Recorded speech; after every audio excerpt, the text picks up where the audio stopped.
Baik, Assalamualaikum warahmatullahi wabarakatuh. Perkenalkan, saya Lana Fitri dari Sosiologi Pendidikan Universitas Negeri Padang.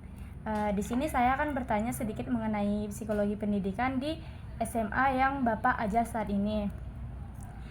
Sebelumnya dari Bapak sendiri boleh perkenalan, Pak? Baik, perkenalkan nama saya Ali Al-Labid. Oh, kebetulan saya sedang mengajar di salah satu SMA di Kota Padang. Baik, di sini langsung saja saya bertanya beberapa pertanyaan ya, Pak. Baik. Yang pertama, dalam pandangan Bapak, apa perbedaan mendasar antara pertumbuhan dan perkembangan yang Bapak amati pada siswa SMA dan faktor-faktor apa saja yang menurut Bapak paling signifikan mempengaruhi perkembangan siswa SMA Bapak saat ini? Kalau menurut saya itu pertumbuhan pada siswa yang di SMA yang saya ajari yaitu yang dimana ada aspek fisik seperti tinggi badan, masalah dan perubahan hormonal. Sedangkan kalau untuk perkembangan lebih terlihat pada yaitu sebuah aspek psikologis, emosional dan intelektual. Nah, kalau untuk faktornya itu saya memerhatikan itu lebih ke faktor internal. Kenapa saya bilang faktor internal? Karena dapat mempengaruhi perkembangan siswa di SMA tersebut. Seperti misalnya kondisi kesehatan, minat, motivasi, dan kecerdasan. Oh, gitu ya, Pak. Yang kedua, apa tugas-tugas perkembangan spesifik yang paling menonjol yang sering Bapak temui di kelas? Misalnya tuh seperti mencari identitas diri atau membangun hubungan teman sebaya. Nah, tugas perkembangan itu menurut saya yang paling sering ditemui di kelas itu adalah yaitu seperti menurut saya itu seperti identitas diri, keinginan untuk diakui kelompok sebaya serta membangun kepercayaan diri dan emosional dan di mana siswa tersebut harus belajar mengambil keputusan secara mandiri.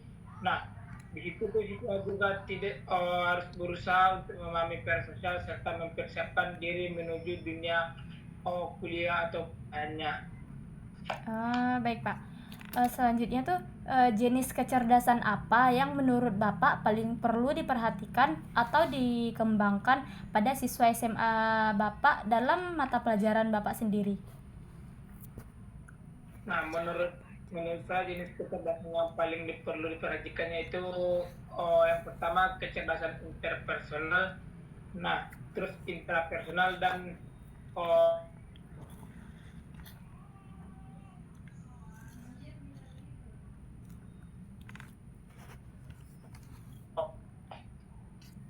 karena ketiga ini sangat berpengaruh pada kemampuan siswa untuk memahami dirinya, di mana ia harus saling berinteraksi dan dapat memecahkan masalah sosial dalam pembelajaran ataupun kehidupan.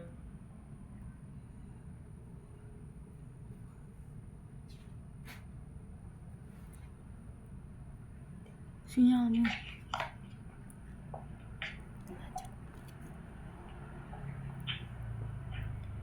Selanjutnya, apa upaya yang dilakukan sekolah atau dari Bapak pribadi untuk memfasilitasi dan mengembangkan bakat serta minat siswa yang tidak berhubungan langsung dengan materi pelajaran?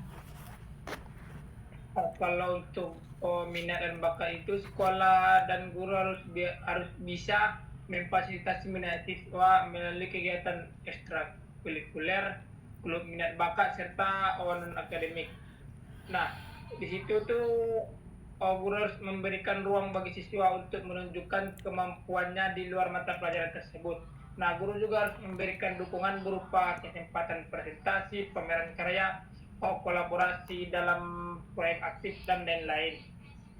Hmm, eh, metode pembelajaran atau penugasan seperti apa yang paling efektif menurut Bapak digunakan untuk mendorong dan memberi ruang bagi kreativitas siswa?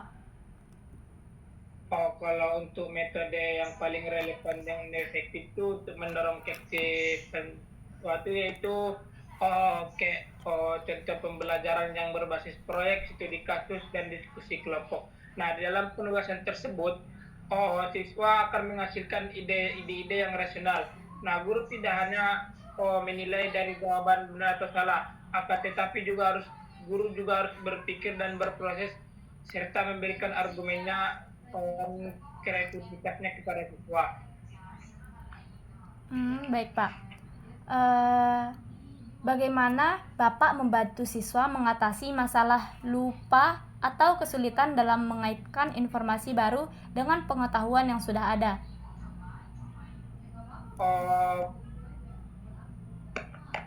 Yaitu menurut saya di mana seorang guru harus dapat membantu siswanya untuk mengatasi lupa dengan mengaitkan sebuah materi yang baru pada pengalaman atau pengetahuan sebelumnya. Misalnya kayak penjelasan dari berulang-ulang dalam konteks yang berbeda ataupun strategi elaborasi dan latihan berinterval juga dapat membuat dan memperkuat ingatan siswa tersebut. Selanjutnya, dalam praktik sehari-hari, bagaimana Bapak menerapkan konsep reinforcement atau penguatan baik positif maupun negatif untuk membentuk perilaku belajar yang diinginkan di kelas? Apakah Bapak masih menggunakan punishment atau hukuman? Jika iya, hukuman seperti apa yang dianggap efektif, mendidik, dan tidak melanggar etika? Menurut saya itu guru memberikan reinforcement positif melalui pujian, penguatan verbal, pemberian poin atau apresiasi hasil kerja. Nah, untuk yang digunakan yaitu mengurangi hal-hal yang tidak menyenangkan jika menunjukkan perilaku baik. Bila punishment masih digunakan, menurut saya bentuknya bersifat mendidik seperti refleksi diri, tugas korektif atau pembinaan, bukan sekedar hukuman fisik maupun mempermalukan siswa. Bagaimana Bapak merancang aktivitas pembelajaran yang secara spesifik menantang struktur kognitif siswa untuk melakukan analisis, sintetis, atau evaluasi?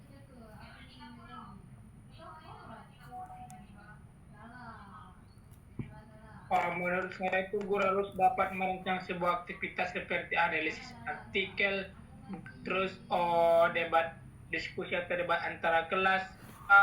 Murid harus dapat memecahkan masalah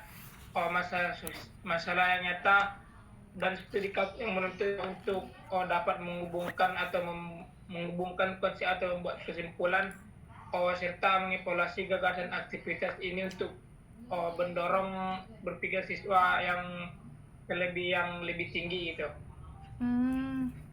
Selanjutnya, prinsip utama humanistik ini kan melihat siswa sebagai individu yang utuh. Nah, bagaimana Bapak menciptakan lingkungan kelas yang aman, mendukung, dan mengakui nilai diri setiap siswa?